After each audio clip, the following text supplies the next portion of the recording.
Well, Time Flies was written, it comes kind of, it's an important part of the incident because it comes right in the middle. It's kind of the centre point of the piece, of the song cycle. And it's also one of the only parts of the song cycle that's kind of slightly optimistic or more romantic. The rest is quite dark and grim in usual Porcupine Tree style.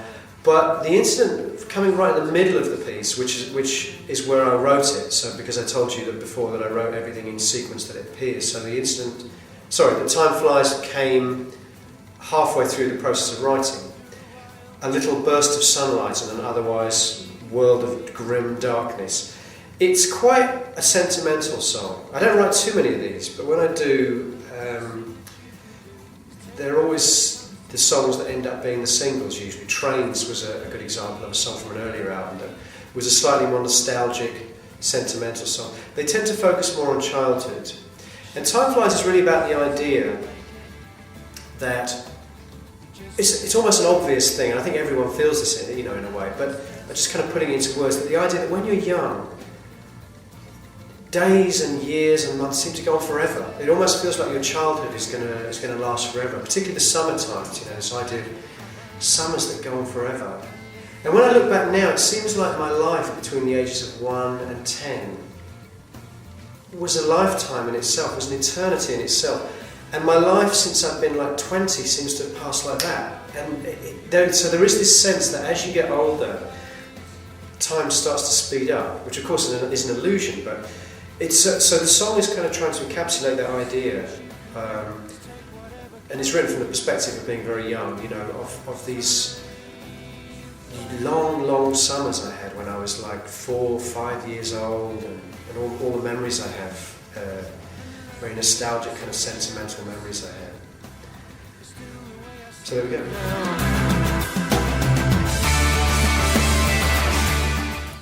Well, the funny thing is that it's unfortunate in a way that when you actually get usually to the point of recording, you have ceased to relate to the songs as emotional entities and you start to relate to them more as projects, technical projects.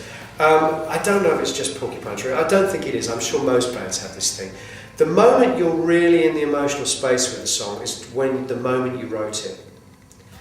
And it's for this reason that almost always the vocal performance on all Porcupine Tree songs, all my songs, is the vocal performance I recorded at the moment that I wrote the song, the demo. I always keep the demo vocal, almost without exception, unless I completely rewrite the lyrics, and then I have to, obviously.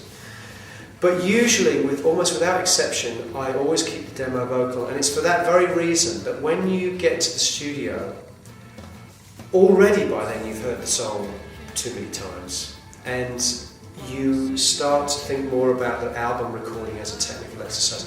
So, I mean, Porcupine Tree have a very good work ethic. We go to the studio, we work quite hard, and we,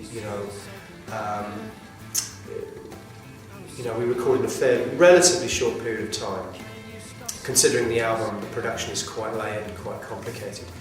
So the vibe is usually quite industrious and quite, businesslike. Because in a way all the creative and the emotional stuff has already been, is already out of the way. Unfortunate in a way, but I think inevitable. You cannot, the simple reality is you cannot retain your emotional bond to a piece of music when you've heard it 3,000 times. I don't care what anyone says, it's just not possible.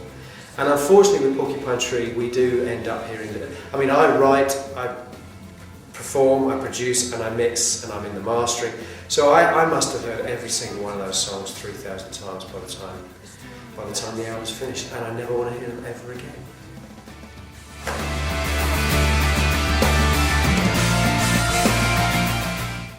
I'm very lucky with Lasse because I think it's probably fair to say that if you're a creative person, if you're an artist, you're lucky if you meet 2 or 3 people in your lifetime that you feel are completely on your wavelength. And what I mean by that is that you can work with many musicians and many artists that kind of get you, but that to have that kind of almost intuitive connection where you can, I mean, I can explain something to Lasse, the lyrics to a song for example, and he'll come back to me a couple of weeks later with a piece of film or some artwork, and I'll just say, that's exactly it, that's exactly what I imagined.